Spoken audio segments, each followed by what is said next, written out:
à toutes et à tous et bienvenue dans Chrétienne, le podcast qui creuse la Bible pour servir Christ. Je suis Aurélie Bucco et je suis ravie de vous accueillir sur ce nouveau podcast, non pas avec une seule personne, mais avec deux. Donc Angie, ma fidèle co-animatrice qui est ici présente, et nous avons l'honneur, le grand honneur d'avoir Monsieur Samuel Laurent, le seul, le vrai, l'unique, qui n'est autre qu'un blogueur de toutpoursagloire.com, ce blog que j'espère que vous connaissez. Samuel, peut-être pourrais-tu te présenter un petit peu aux personnes qui nous écoutent, qu'on puisse savoir qui tu es, d'où tu viens et qu'est-ce que tu fais dans la vie. Ouais, bonjour à toutes et à tous. Donc, je m'appelle Samuel et je suis psychologue dans mon travail séculier. Comme l'a dit Aurélie, je suis également blogueur sur Tout pour sa gloire et je suis responsable d'une implantation d'église dans le Nord-Franche-Comté entre Belfort et Montbéliard. Et voilà, je suis marié à Pauline et j'ai 3 enfants. Merci beaucoup. Alors, si aujourd'hui on t'a invité, c'est pas forcément un pur hasard, c'est parce qu'en fait on avait à cœur d'aborder une question dans laquelle on n'avait pas trop envie de s'y hasarder seul avec nous-mêmes. On avait à cœur depuis un moment d'aborder la question des abus, et notamment des abus spirituels. On a démarré un grand dossier il y a quelque temps sur la question de la souffrance. Et l'idée, c'était de comprendre aussi un petit peu quels étaient tous les enjeux possibles et imaginables dans le grand champ de la souffrance. Je ne sais pas si un jour on aura fait tout le tour de la question. En tout cas, voilà, on voulait aborder un petit peu cette problématique avec toi. Qu'est-ce que tu pouvais nous apporter un petit peu comme éclairage sur la question ? Et peut-être, Angie, je vais te laisser démarrer avec la première question qu'on peut poser à Sam. Oui, Sam, est-ce que tu pourrais nous donner une définition? Qu'est-ce que c'est de l'abus spirituel? De quoi on Hmm. parle? En fait, c'est vrai que le mot abus est malheureusement en tendance ces dernières années dans les médias ou même dans nos églises avec une certaine forme de libération de la parole. Et c'est vraiment très bien parce que ça met aujourd'hui en lumière de nombreuses situations de souffrance, de violence, mais aussi du coup de péché dans la vie de certaines personnes et dans la vie de nos églises. Et en fait, le mot abus, en fait, c'est un mot que l'on utilise d'une manière très large. Ça fait partie d'un mot que l'on utilise régulièrement. Et en fait, dans l'étymologie, ça veut tout simplement dire faire un mauvais usage de. Mais en ayant dit cela, du coup, on le met à de nombreuses sauces. On peut abuser de manger, du manger ou du boire dans le courant, mais aussi dans des choses plus graves, même si on pourrait discuter de la question de la gravité, mais en tout cas, aujourd'hui, on est plus dans la question des abus de personnes vis-à-vis d'autres, que ce soit des abus physiques comme les abus sexuels, mais aussi les abus psychologiques, avec effectivement la question du pouvoir et bien sûr de l'abus spirituel. Et lorsqu'on parle d'abus spirituel, en tout cas pour ma part, je le vois vraiment comme une extension, une précision de ce qu'est un abus psychologique, puisqu'on y intègre des éléments de la foi, des éléments de Dieu dans la question du mauvais usage. Et plus généralement, lorsqu'on parle d'abus, on identifie généralement une ou plusieurs personnes qui exercent du coup une certaine forme d'influence, de domination néfaste sur d'autres personnes. Et c'est vraiment ce côté relationnel qu'il est intéressant de pouvoir examiner et détailler, parce que c'est principalement dans ces relations d'être humain à être humain que l'on va pouvoir du coup discerner eh bien, la qualité, si je puis dire, de l'abus et du coup des effets négatifs que cela aura sur la personne qui en sera victime. Et malheureusement, les abus spirituels, on les voit beaucoup vis-à-vis des responsables d'église ou de ceux qui ont une certaine autorité ou un leadership vis-à-vis d'autres membres ou dans leur manière de diriger dans l'église. Mais on verra sans doute là au fur et à mesure que finalement c'est quelque chose qui est de l'ordre du péché et qui peut vite en fait nous arriver sans même qu'on s'en rende véritablement compte. Est-ce que on va rentrer un peu dans la conversation, mais est-ce que tu penses que tous les responsables chrétiens peuvent potentiellement glisser dans une forme d'attitude abusive? Ça, c'est vraiment une question qui est super intéressante. Et j'aimerais vous proposer quelques réflexions, on va dire 3 grandes réflexions par rapport à ça. C'est vrai que très souvent, lorsqu'on parle d'abus, on réduit souvent cette question-là à la personne. Une personne qui abuse une autre personne, sous quelque forme que ce soit. Et dans l'absolu, c'est vrai, hein, c'est de la responsabilité des personnes, y compris des responsables. Mais en fait, ce qu'il faut bien comprendre, c'est que ce n'est pas un caractère inné des personnes. Les personnes ne naissent pas pervers narcissiques, manipulateurs, etc. Par contre, ce qui est sûr, c'est qu'on a tous cette nature pécheresse. Et en fait, cette nature pécheresse, elle peut s'exprimer de plein de manières différentes. Et lorsqu'on est en position d'autorité ou de leadership, malheureusement, on est exposé à certaines influences qui, effectivement, peuvent favoriser des formes d'abus, quelles qu'elles soient. Et je ne suis pas sûr non, je suis même convaincu qu'aucun responsable d'église n'est à l'abri, en fait, de créer des formes d'abus, parfois bien malgré lui, parfois d'une manière involontaire, parce que ça reste une interaction, une forme de communication entre 2 personnes. Et donc, bien sûr, hein, la personne peut être parfois de bonne volonté, mais n'a peut-être pas de bonne base de fonctionnement. De l'autre côté, il peut aussi avoir une certaine sensibilité et dans ce mélange d'interaction, il peut y avoir effectivement l'émergence de violences et d'effets néfastes sur la personne. Je pense au fait qu'en Amérique du Nord, maintenant, beaucoup de ces pasteurs de grandes églises ont été exposés pour leur abus spirituel, pour leur abus de pouvoir. Et parfois, les gens peuvent dire, ah, mais ça, c'est une problématique en Amérique du Nord parce que vous avez des grandes églises, vous donnez trop de pouvoir aux responsables. Mais dirais-tu que cela peut arriver même dans des petites églises de la campagne? Eh bien, malheureusement, oui. Malheureusement, on en voit dans des interventions vis-à-vis d'églises qui vont mal. Et en fait, c'est les 2 autres axes que souvent on néglige.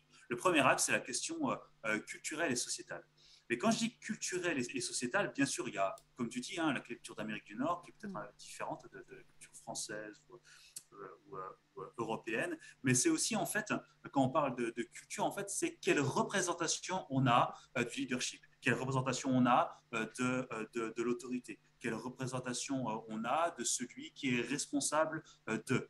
Et dans nos sociétés qui sont en tout cas structurées avec finalement beaucoup de structures d'entreprises, etc., avec un patron, avec un PDG, etc., on voit qu'il y a quand même on a quand même une conscience de la hiérarchie qui est très aiguë. Et ça, forcément, ça nous teinte. Ça nous teinte autant en tant que responsable qu'en tant que membre d'église. Donc ça, c'est vraiment le premier point. Comment est-ce que la culture et la société peuvent façonner cela?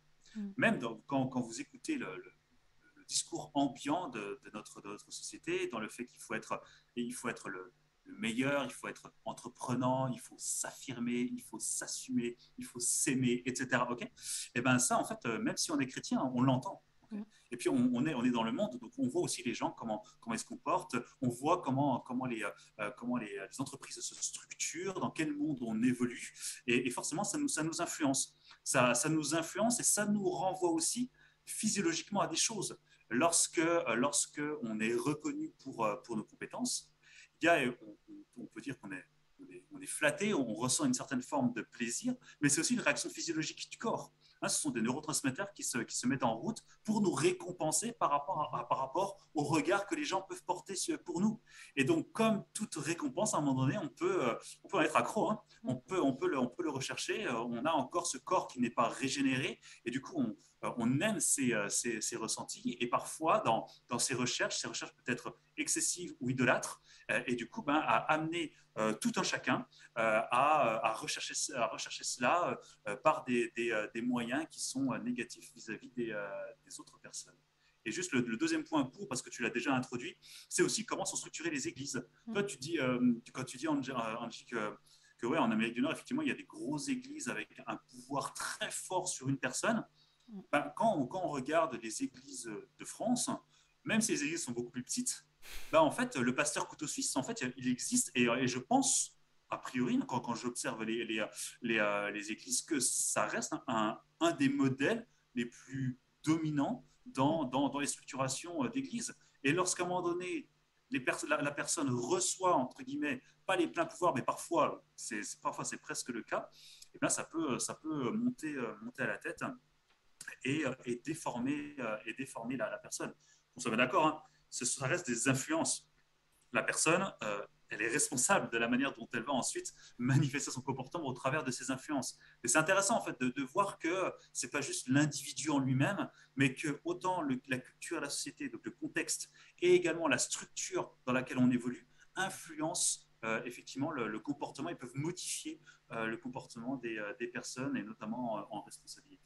Est-ce que tu penses que le modèle pastoral, enfin moi c'est une réflexion que je me suis posée à plusieurs reprises ces dernières années, que la vision qu'on a un peu du pasteur qui est le référent, le responsable, l'autorité, celui qui guide l'Église, c'est finalement, on va dire, le piège numéro 1 dans lequel on tombe. Et il y a finalement un petit peu peut-être ce côté idolâtre qui fait qu'on perd de vue une notion fondamentale de l'autorité spirituelle, qui est d'abord quelque chose de collégial, qui est quelque chose qui est porté ensemble. Et il y a quand même une réflexion à mener quand une église cherche à recruter un profil pastoral, de la place qui lui est donnée et de ne pas le mettre non plus dans une situation où, grosso modo, il va se prendre les pieds dans le tapis tout seul, quoi. Ouais. Moi, je le vois vraiment, on le voit dans la parole, et si on prend notre modèle d'église aujourd'hui à partir des actes, même si on pourrait en parler avec l'Ancien Testament, on voit comment Dieu institue des églises, mais comment il insiste au travers effectivement de la redevabilité entre frères et sœurs. Et ça, c'est, je pense, un des problèmes majeurs dans nos églises aujourd'hui, pour les membres, mais également pour les responsables, mais également, comme tu dis, la question de la collégialité du collège de responsables. Et en fait, ce qui est un petit peu tragique là-dedans, c'est que parfois on a presque l'impression que le monde séculier est parfois en avance sur nous par rapport à ce genre de constat. Dans le sens où on voit qu'il y en a beaucoup où la dynamique de groupe est beaucoup plus fructueuse que le fait de tout reposer sur une seule personne. On voit comment il est nécessaire, à partir d'une certaine taille et parfois très réduite, de déléguer des choses, d'avoir des personnes vers qui, pour lesquelles on va confier certaines missions, sans avoir forcément un regard inquisiteur du pasteur ou du responsable tout puissant. On voit comment Paul, dans ses voyages missionnaires, et comment Jésus a envoyé ses disciples 2 par 2 et pas tout seul. Il y a tellement d'exemples où on voit que on n'est pas fait en fait pour fonctionner seul. Dès la création, on voit que Adam est créé avec Ève. Ensuite, Dieu se choisit un peuple. Ensuite, Dieu crée et institue l'Église. On voit comment Jésus ne choisit pas un apôtre, mais plus d'une dizaine, donc 12. Et on voit comment, en fait, au travers de la Bible, la question du vivre ensemble est quelque chose d'absolument prépondérant. Et on le voit, et on voit aussi d'un point de vue biologique. Aujourd'hui, on l'a malheureusement vu d'une manière très forte avec le Covid et avec l'isolement des gens qui ont pété les plombs chez eux, où les symptômes dépressifs et d'anxiété ont explosé également. Autant vous dire qu'en tant que psychologue, on ne manquera jamais de travail depuis à partir de cette crise-là. Et on voit en fait comment en fait, Dieu nous a créés en fait, avec cette nécessité d'être avec d'autres personnes. Et a fortiori, dans les responsabilités, à mon sens, enfin, en tout cas, je suis assez convaincu que c'est absolument nécessaire. L'exemple étant du nombre de pasteurs qui démissionnent, qui sont en épuisement professionnel ou qui souffrent de leur solitude face à ce poids qu'ils devraient partager avec d'autres. Et concrètement, comment on sort de cette solitude? Parce que enfin, je pense qu'il y a plein d'églises, d'organisations chrétiennes qui veulent pas voir leurs responsables déraper ou en tout cas souffrir de cette fameuse solitude du responsable. Parce que je trouve que en théorie, ça paraît simple, mais dans le concret, quel conseil tu donnerais à quelqu'un qui justement ne veut pas tomber dans ce piège-là et qui, à la limite, au pire même, il est encensé dans tous les sens parce que c'est génial, tout ce qu'il fait, c'est super, tout ce qu'il fait, et on le met sur un piédestal. Ouais, concrètement, qu'est-ce que tu donnerais comme conseil? Si on prend les trois sphères d'influence, c'est déjà réfléchir dans quel contexte il évolue. Et il y a autant le contexte sociétal que la structure d'église. C'est pas parce qu'on a toujours fait comme ça qu'on ne doit pas changer les choses. Okay. Et je pense qu'aujourd'hui, il y a un grand défi pour les jeunes pasteurs qui reprennent de vieilles églises d'appréhender cela. Et c'est vrai que c'est dur. C'est dur de changer les habitudes. Okay. Et ça, tous les êtres humains sont concernés. On adore la routine. Okay. Ça nous économise de l'énergie, ça réduit l'incertitude, etc. Sauf que, effectivement, on est aujourd'hui sur des principes d'analyse autant bibliques que séculiers, où on veut à un moment donné réfléchir au long terme de ces pasteurs qui n'explosent pas en route, et aussi d'un point de vue biblique à avoir une structure d'église qui honore Dieu et qui reflète ce qu'il souhaite. Donc il y a vraiment avant de s'engager dans une église, dans le meilleur des cas, c'est vraiment à ce que ce soit une condition en fait de fonctionnement. La collégialité, on le voit dans le Nouveau Testament, c'est quelque chose qui est omniprésent. Je ne vois pas pourquoi est-ce qu'aujourd'hui ce serait différent. Cependant, là c'est le côté un peu théorique, donc en théorie on peut faire plein de choses, mais c'est sûr qu'en pratique, quand tu veux implanter une église dans le Gers ou même dans des endroits peu fréquentés, etc., il faut aussi accepter qu'il y ait des saisons de vie, qu'il y ait des contextes qui ne le permettent pas, et que parfois on ne peut pas, pendant une certaine période, faire sans. Cependant, je crois aussi qu'aujourd'hui, avec les moyens, on n'est plus dans les années 70 où on n'avait que le téléphone fixe et des lettres à envoyer, mais on a des médias qui nous permettent quand même d'avoir une connexion plus proche. Alors, je suis psychologue, donc je ne suis pas super fan des relations virtuelles, etc. Mais parfois, ça reste quelque chose où malheureusement on est obligé de passer par là. Et c'est pas grave. S'il faut avoir un mentor ou avoir des pasteurs d'autres églises à côté où ils peuvent se réunir par Zoom parce qu'il faut faire 3 heures dans la montagne ou je ne sais quoi, hein, etc., et ben, il faut le faire. Parce que il y a la question effectivement du poids de la charge pastorale. Il y a également la question de la redevabilité, parce que qu'on le veuille ou non, même si on doit même si on doit se servir réciproquement, que le chef de l'Église, c'est Christ, il n'empêche qu'il y a quand même une dissymétrie, que l'on veuille ou non, entre le pasteur et les membres.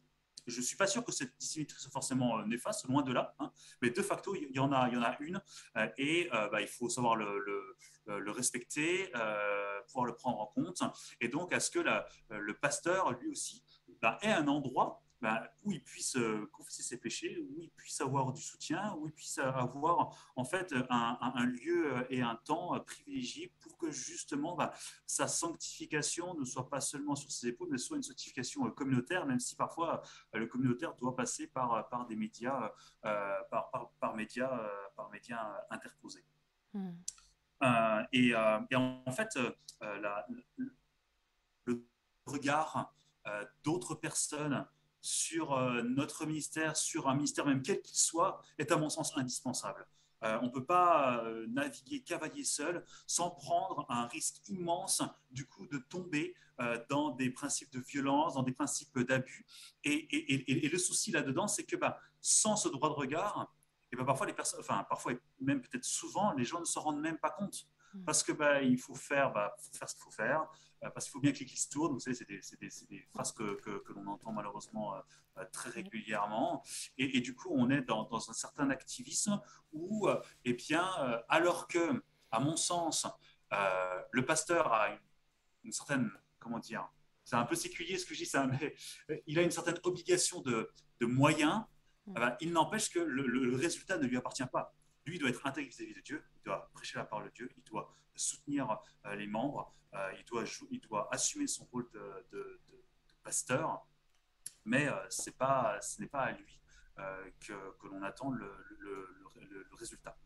Et on va dire la qualité tant qu'il est intègre. Et donc, quand tu es tout seul, quand tu es tout seul, que tu n'as pas de regard sur ce que tu fais, sur ta vie, sur ton intégrité vis-à-vis de Dieu. Et que tu as des regards, que tous les regards sont tournés vers toi pour faire les choses, et comme tu dis, qu'on t'admire, c'est super ce que tu fais, tu as des super dons, vas-y, fonce, fais ça, etc. Et bien ça, tout un chacun, en fait, ça me fait péter les plombs. C'est clair, on est des êtres humains naturellement pécheurs, on est naturellement indépendants de Dieu, cherchant notre autonomie, la reconnaissance des autres, etc. On est très anthropocentré, on est très centré sur nous-mêmes. Et ça revient au galop. Hein. Et si à un moment donné, on ne cultive pas ce disciple-là et cette sanctification communautaire, ça nous rattrape. Et tout le monde est concerné par ça. J'apprécie beaucoup ce que tu dis et cela me fait penser à comment la théologie peut influencer ce genre de dynamique. Si les gens ont une théologie tordue quant au leadership, et je pense au livre de Dane Ortland, Doux et humble, et combien ça nous démontre que Jésus était notre modèle en tant que serviteur, en tant que celui qui s'est humilié au-dessus de tout être humain, plus que nous, je veux dire. Et que cela, c'est le modèle pour les pasteurs aussi, pour tous ceux qui veulent servir dans l'Église locale. Mais est-ce que tu as remarqué dans ton expérience, dans ce phénomène, que parfois on crée une image de Jésus qui est tordue pour ensuite exercer un leadership qui est fort, qui est plus guerrier, combatif. Tu comprends ma question? Oui, je pense, tu me diras si j'ai bien compris, mais je pense que je l'ai compris. Ouais. Ça, c'est vraiment un appel et je pense que tout ça doit y contribuer dans vraiment la question de la formation continue des pasteurs. Alors, dans le pire des cas, les pasteurs sont autoproclamés et on va dire qu'il n'y a même pas de formation. Bon, dans ce cas-là, malheureusement, oui, là, on peut pas, enfin, c'est pas qu'on peut pas y faire grand-chose, mais en tout cas, euh, c'est un vrai danger. Et vous voyez, même en disant ça, je digresse un peu, mais même en disant ça, eh bien, il y a des structures d'église qui favorisent ça. Vous voyez ce que je veux dire? C'est qu'il y a même des structures d'église où il y a une certaine tradition dans le fait de nommer celui qui est le plus actif ou une tradition de père en fils, générationnelle, etc. Et où, en fait, finalement, la formation théologique et l'intégrité de la vie de la personne est presque en deçà de d'autres critères. Et ça, c'est vraiment partie de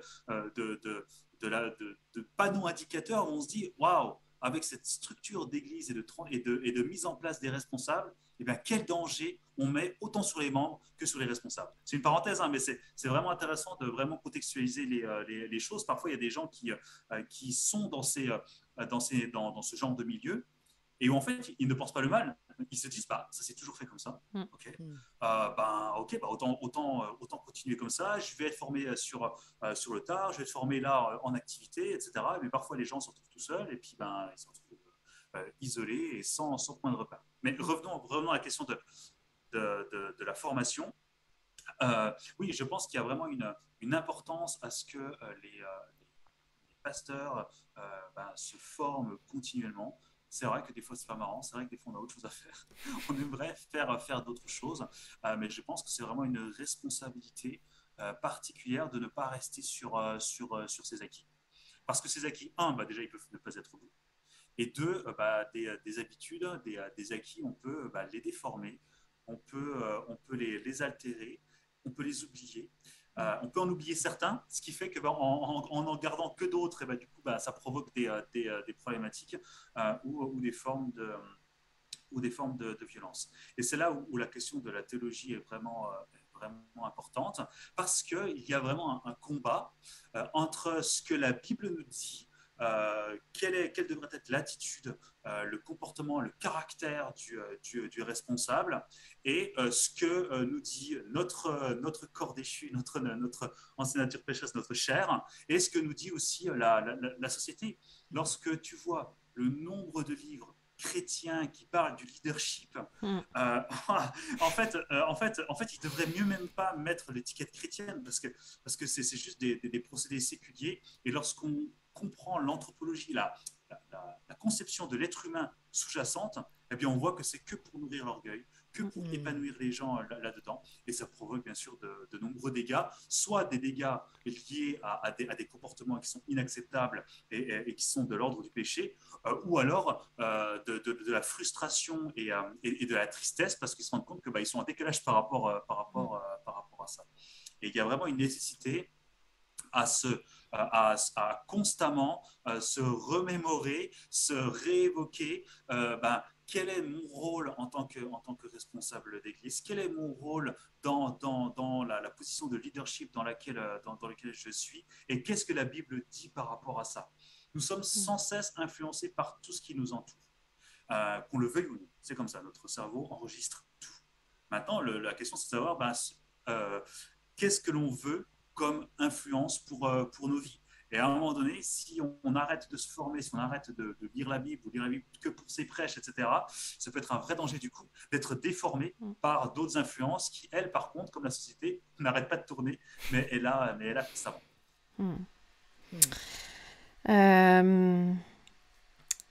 Une fois que le mal est fait,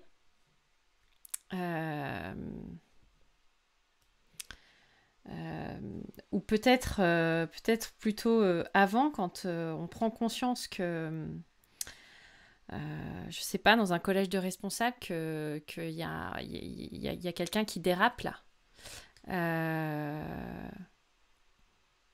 Comment on fait? Alors c'est... ouais. On sort les gants de boxe? Il faut sortir quelque chose qui est en voie de disparition, le courage. Oh. C'est beau, hein, on dirait presque un truc de guerrier, etc. Mais je crois que... C'est l'instant pub. Ah ouais. mais je crois qu'aujourd'hui, s'il y a une chose que l'on devrait cultiver par rapport notamment à ce genre de problématiques, et en fait, ça s'élargit à la question de quand on voit un de nos frères ou une de nos sœurs pécher. Okay, là, qu'est-ce qu'on fait? Est-ce qu'on se tait ou est-ce qu'on prend notre courage à deux mains et est-ce qu'on va voir cette personne? Et, et c'est dur. C'est pour ça que je parle de courage, parce qu'on a peur. Parce qu'on se dit, mais qui on est pour juger? Et ça, on va en discuter. Mais du coup, il y a vraiment aussi un contexte où pendant très longtemps, on a entendu, ouais, mais il ne faut pas juger les gens, ouais, mais la grâce de Dieu, machin, et etc. etc. On les a entendus, ces petits refrains.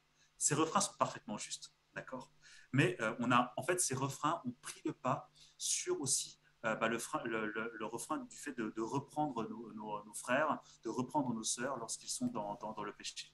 Non pas pour leur faire du mal, non pas pour dire regarde-moi comme je suis saint, mais parce que, encore une fois, la question de la sanctification est une question éminemment communautaire et qu'on a une responsabilité dans l'amour que l'on a les uns pour les autres de ne pas laisser quelqu'un en train de s'enfoncer et de pourrir dans son péché. Je crois qu'il n'y a pas plus il n'y a pas autant de, je pense qu'il n'y a pas plus méprisant et hautain que de laisser quelqu'un crever dans son péché pour son amour propre, pour son propre confort. Parce que aller voir quelqu'un pour dire, écoute, j'ai vu ça, franchement, ça plaît à personne. Personne n'est super joyeux d'aller voir son frère et sa sœur, d'aller voir ça, ou alors pour de mauvaises raisons, mais dans ce cas-là, bon, bah, non. Mais disons qu'on va parler des bonnes raisons pour le faire. On n'est jamais content de le faire. Mais on veut gagner nos frères et nos sœurs. On veut s'entraider les uns les autres et aussi, on veut aussi manifester une communauté qui est à la gloire de Dieu et donc d'accepter, même si ça ne nous fait pas plaisir, à ce qu'il y ait des personnes qui ont un regard sur nos vies et qu'il y a des personnes qui nous disent bah là, en fait, tu fais n'importe quoi. Mais là, ton comportement par rapport à telle ou telle chose, je pense que là, tu dérapes et que tu devrais te corriger. Et à partir du moment où on est dans ce principe d'amour et de sanctification communautaire, franchement, ça passe. Même si, ouais, effectivement, quand tu le prends, bah, tu prends un petit parpaing et c'est normal et ça peut être douloureux par rapport à ton orgueil, etc., ton amour propre, mais c'est absolument essentiel parce que c'est en affaissant cet amour propre et cet orgueil que du coup on devient, en tout cas on favorise cette douceur et cette humilité de cœur. Quand j'étais à la fac de théologie, j'étais impliquée dans une implantation d'église dans le quartier défavorisé où j'habitais avec ma meilleure amie. Et c'était une implantation d'une église du banlieue. Et le pasteur était un jeune qui venait de finir ses études à la fac de théologie et qui avait beaucoup de passion. Et il avait la redevabilité des anciens de l'église mère. Mais à un moment donné, il a décidé qu'il essayait de le contrôler tout. Il a coupé les liens avec l'église mère. Et il s'est entouré des étudiants de l'école biblique et de la fac qui accompagnait l'école biblique. Et on était dans l'équipe de leadership avec d'autres étudiants et je voyais comment le pouvoir commençait à être tout centré sur lui. Et il abusait ce pouvoir. Et des conversations privées que j'avais avec lui, une fois, il a même parlé de la chair directement à moi, sans dire mon nom, mais de façon très dure. Et avec le temps, j'ai compris qu'il fallait que je lui parle, que j'essaye de le convaincre de chercher la redevabilité de nouveau de cette église, de chercher des pasteurs plus matures pour l'aider. Et il n'a pas bien réagi. J'ai dû quitter et tous ont quitté, mais il a redémarré à zéro. Et il a cherché d'autres parce qu'il était charismatique. Donc, je pense que parfois, on peut essayer d'aider quelqu'un, mais si la personne veut suivre son appel, elle va trouver d'autres disciples. Et on a vu ça aux États-Unis avec un pasteur qui a été exposé parce qu'il était un abuseur et il a démissionné de cette église. Il est allé, il a implanté une autre méga église ailleurs. Donc, parfois, tristement, la seule solution qu'on peut trouver, c'est de changer d'église. Et c'est vraiment difficile de conseiller cela parce que je suis convaincue que notre église locale, c'est notre famille et que nous ne devons pas quitter à la légère. Mais que penses-tu de cette idée qu'il y a un moment où si on a tout fait et on a prié, cherché la face de Dieu et essayé de aider ce leader, qu'il y a un moment où on doit se remettre dans les mains du Seigneur et suivre une autre étape de la vie dans une autre église? Et non, vous ne rêvez pas. La réponse à cette question ne sera pas dans ce podcast, mais dans le suivant qui sortira la semaine prochaine. Donc, si vous voulez entendre la suite de notre conversation passionnante et palpitante avec Samuel Laurent, psychologue chrétien, nous vous donnons rendez-vous la semaine prochaine. En attendant, n'hésitez pas à partager, liker. Si ce podcast vous a semblé utile et qui peut être une source d'encouragement et d'édification pour ceux que vous connaissez, on vous redit que vous pouvez nous écrire à chrétienne@toutpoursagloire.com. À bientôt, Angie. À bientôt.